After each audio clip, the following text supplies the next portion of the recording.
সব পুঁটি মাছগুলোকে ভালো করে বেছে ধুয়ে নিয়ে নুন হলুদ মাখিয়ে রেখে দিলাম 2 মিনিটের মতো। এরপর কড়াইটা গরম হতে দিয়ে দিলাম। গরম হয়ে গেলে দিয়ে দিলাম পরিমাণ মতো সর্ষের তেল। সর্ষের তেল দিয়ে নুন হলুদ মাখা মাছগুলোকে ভালো করে কড়া কড়া করে ভেজে নিলাম।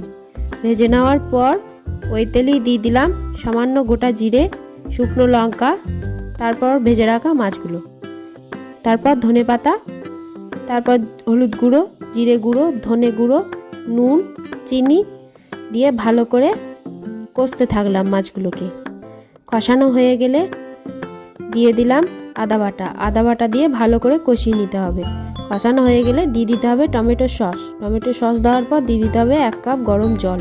তারপর নাড়াচাড়া করে ঢাকা দিয়ে রাখতে হবে 2 মিনিট। 2 মিনিট পরে ঢাকা খুলে একটু নাড়িয়ে চাড়িয়ে নিয়েই নামিয়ে নাও আমাদের পুঁটি মাছের নাম না জানা রেসিপি। ভালো লাগলে লাইক, কমেন্ট